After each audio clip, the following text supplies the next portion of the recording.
ایک Pakistani taxi driver سعودی عرب میں taxi چلاتا تھا۔ ایک دن اس کو ایک بوڑھی تقریباً 60 سالہ فلسطینی عورت ملی جو اس جگہ جانا چاہتی تھی جہاں سے زکوٰۃ ملتی ہے۔ اس پاکستانی ٹیکسی ڈرائیور نے ادب سے اس عورت کو ٹیکسی میں بٹھایا اور پوچھنے لگا کہ اماں جی آپ کیوں زکوٰۃ لینے کے لیے جا رہی ہیں؟ کیا آپ کا کوئی نہیں ہے؟ وہ کہنے لگی نہیں بیٹا، میرے 2 بیٹے ہیں 1 بیٹی ہے، لیکن میں ویسے ہی جا رہی ہوں کہ کچھ مل جائے تو کیا بری بات ہے۔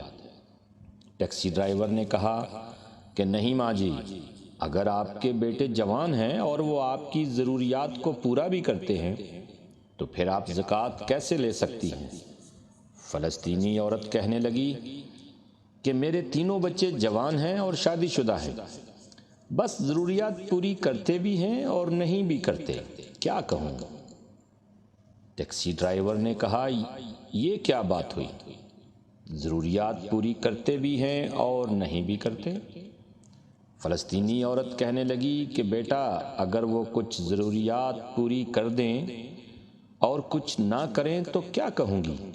یہی نا کہ ضروریات پوری ہوتی بھی ہیں اور نہیں بھی۔ اچھا چھوڑو ان باتوں کو، تم مجھے اس وزارت میں لے جاؤ جہاں سے زکوٰۃ ملتی ہے۔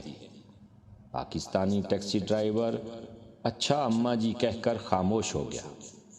2 منٹ گزرے ہوں گے کہ بوڑھی عورت کہنے لگی کہ اچھا مجھے بتاؤ تم پاکستانی ہو؟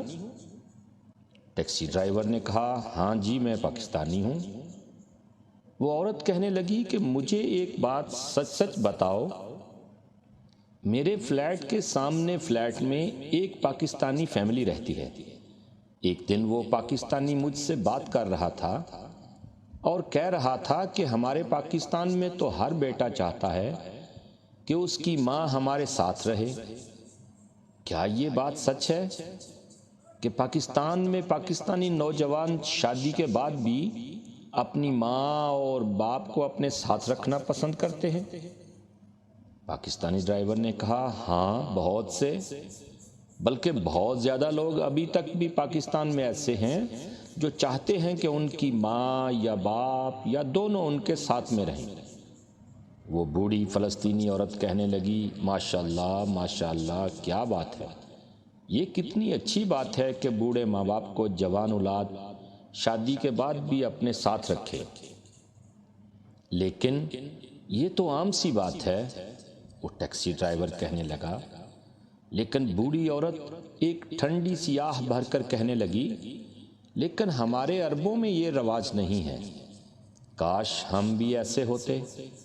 عرب دنیا میں جب بھی کسی لڑکے یا لڑکی کی شادی ہوتی ہے تو وہ چاہتے ہیں کہ پہلے دن سے ہی اپنے ماں باپ سے الگ رہا جائے۔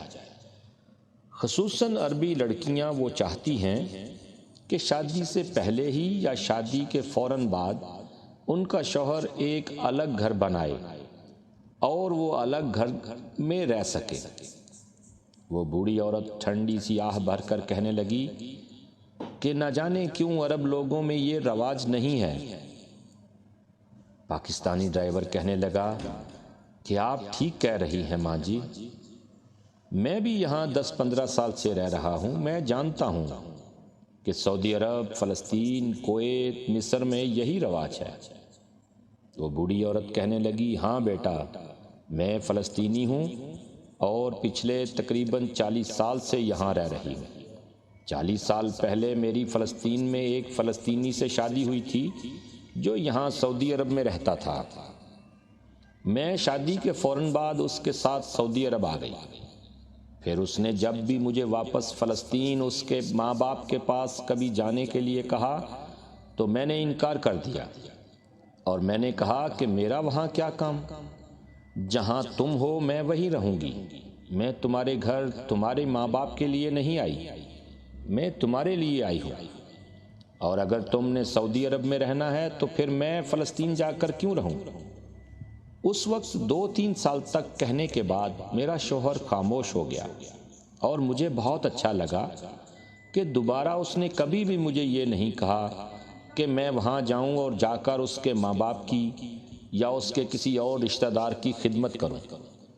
میں نے ساری زندگی اپنے شوہر کی بہت تعریف کی کہ وہ بہت اچھا ہے، اس نے بھی کبھی مجھے اس بات کے لیے دوبارہ تنگ نہیں کیا، کبھی کچھ نہیں کہا۔ پھر اچانک میرا شوہر فوت ہو گیا اور بچوں کی ذمہ داری مجھ پر آ گئی۔ میں نے نوکریاں کر کے اپنے تینوں بچوں کو سعودی عرب میں ہی پالا اور جوان کیا۔ جب بڑے بیٹے کی شادی کرنے کے لیے میں لڑکی ڈھونڈنے لگی تو مجھے پتا چلا کہ کوئی بھی لڑکی یا اس کے ماں باپ اس بات پر راضی نہیں ہو رہے کہ وہ لڑکی شادی کے بعد میرے ساتھ رہے گی۔ جب 3-4 لڑکیوں کے رشتوں کو میں نے ٹھکرا دیا کہ میں تو وہی لڑکی اپنے بیٹے کے لیے لے کر آؤں گی جو بعد میں میرے ساتھ رہے۔ ایک دن میرے بیٹے نے کہا، اماں جان، کیا آپ نہیں جانتی کہ ہمارے عربوں میں یہ رواج ہے کہ لڑکی شادی کے بعد الگ ہی رہتی ہے، اور یہ رواج اتنا عام ہو چکا ہے کہ آپ بھی جانتی ہیں، آپ جو بھی کر لیں آپ میری شادی نہیں کر سکتی۔ آخر کار مجھے اپنے بیٹے کی شادی کر کے اسے الگ گھر میں رکھنا پڑا۔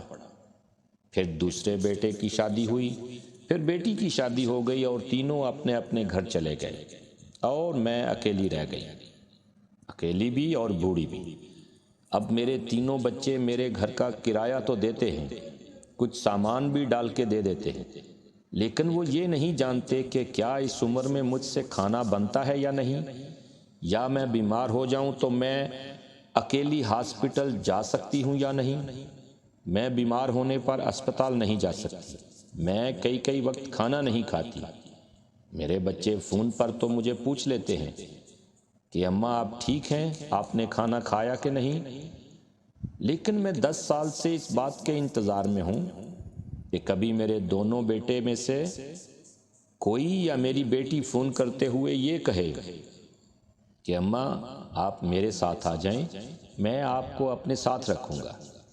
لیکن میں جانتی ہوں کہ میری زندگی میں ایسا نہیں ہوگا، میں انتظار ہی کرتی رہوں گی، کیونکہ میں خود بھی ایسا کر چکی ہوں۔ لیکن اس وقت مجھے لگتا تھا کہ یہ ہمارے عربوں میں رواج کتنا اچھا ہے کہ لڑکی کو کسی کی بھی خدمت نہیں کرنی پڑتی تھی، وہ کسی کی بات نہیں سنتی تھی، وہ پہلے دن سے ہی اپنے گھر کی خود مالک ہو جاتی ہے۔ لیکن اب مجھے لگا کہ یہ رواج بہت برا ہے، بہت ہی برا۔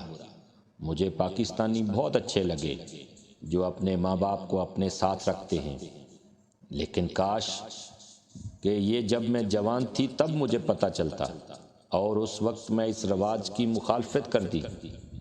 لیکن عربوں میں یہ رواج ہوتے ہوتے آج یہاں تک پہنچ گیا ہے کہ شادی سے پہلے ہی لڑکا الگ گھر بناتا ہے تو اس کی شادی ہوتی ہے، ورنہ کوئی لڑکی یا اس کے ماں باپ آج اپنی بیٹی کی شادی کسی ایسے لڑکے سے نہیں کرتے جو شادی سے پہلے ہی اپنا الگ گھر نہ بنا لے۔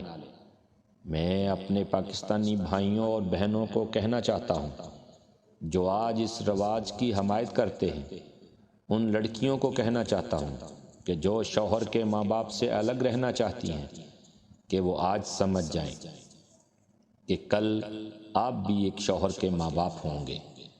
یہ ایک ساتھ میں ایک گھر میں رہنا ہمارے معاشرے کی اتنی بڑی خوبصورتی ہے، اور خصوصاً ماں باپ کو اپنے ساتھ رکھنا کتنی بڑی بات ہے۔ ورنہ اگر آج سب نے اس بات کی حمایت کی کہ ماں باپ کے ساتھ میں نہیں رہنا، ان کی خدمت نہیں کرنا، تو شاید کل اسی فلسطینی عورت کی طرح پچھتانا پڑے۔ اس سے پہلے ہی سمجھ جائیں، اگر آج نہ سمجھے تو زندگی بھر دوبارہ موقع نہیں ملے گا۔